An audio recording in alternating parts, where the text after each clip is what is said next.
حضرت ابو بکر صدیق رضی اللہ تعالیٰ عنہ امیر المومنین ہے۔ آپ نے کبھی آسانیاں دیکھی ہیں گورنر کے گھر میں، وزیر اعلیٰ کے گھر میں، وزیروں کے گھروں میں کیا نظام ہے، کیا جناب دنیا ہی الگ ہے۔ کبھی سیٹھوں نوابوں کے ہاں آپ دیکھیں کس طرح کا جناب ان کا رہن سہن ہے، بالکل دنیا ہی اور ہے۔ حضرت ابو بکر صدیق امیر المومنین ہے، پیاس لگی تو پانی مانگا، لوگوں نے شہد ملا کے پانی پیش کیا، پانی منہ کے قریب گیا تو جناب صدیق اکبر کے بغیر کسی اختیار کے چھم چھم آنسو بہے۔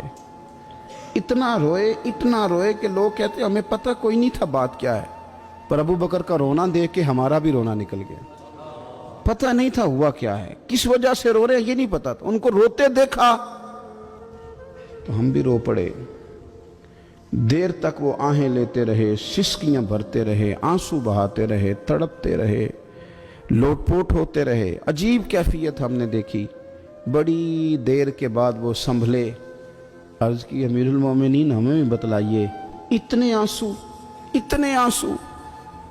جناب صدیق اکبر رضی اللہ تعالیٰ عنہ فرمانے لگے میں ایک دن حضور کی بارگاہ میں حاضر تھا تو نبی کریم علیہ السلام کسی چیز کو فرما رہے تھے، ہٹ جا، مجھ سے دور ہو جا، مجھ سے دور ہو جا، مجھ سے دور ہو جا۔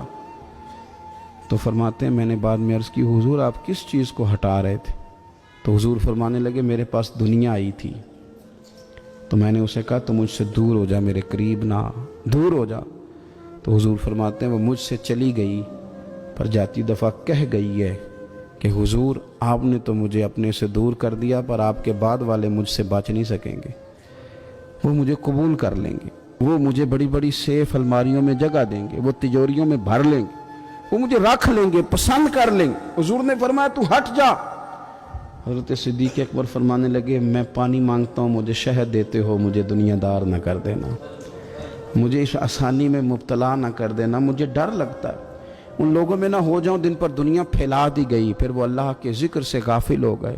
بھائی کتنے دکھ کی بات ہے کہ کچھ لوگوں نے پچھلے رمضان شریف کو قرآن مجید کھولا تھا اور اگلا رمضان آ گیا ہے، ابھی تک لوگوں نے قرآن شریف دوبارہ نہیں کھولا۔ یعنی ایک مہینے میں بھی ایک قرآن شریف ہم ختم نہیں کر پاتے۔ کیا ہم روز فون نہیں سنتے؟ کیا ہمارے پاس جو SMS آتے ہیں ان کے جواب نہیں دیتے؟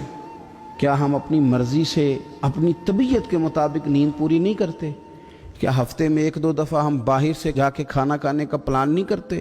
سارے کام ہم کر رہے ہیں، ٹائم نکل رہا ہے، دوستوں کے ساتھ ملاقاتیں ہو رہی ہیں، خوش گپیاں جاری، تو کیا وجہ ہے قرآن پاک ہمارا مہینے میں 1 دفعہ ختم کیوں نہیں ہوتا؟ درود پاک کی مجالس ہم قائم کیوں نہیں کرتے؟ ہم کیوں نہیں اپنے آپ کو تھوڑا سا وقت دیتے؟ کیوں نہیں ہم اپنی روحانی زندگی کو آباد کرنے کے لیے تھوڑا سا آگے بڑھتے؟ کیوں نہیں وظائف پابندی سے پڑھتے؟ کیوں فجر سے تھوڑا پہلے ہماری آنکھ نہیں کھلتی؟ غافلوں والی زندگی نہ گزارے، ورنہ یاد رکھیں ہماری آنکھ اس وقت کھلتی ہے جب آنکھ بند ہونے کا وقت آ جاتا ہے۔ اس وقت آنکھ کھولیں گے تو اس کا فائدہ کوئی نہیں ہوگا۔ اب وقت ہے، اب وقت ہے اپنے آپ کو ذہنی طور پر تیار کریں۔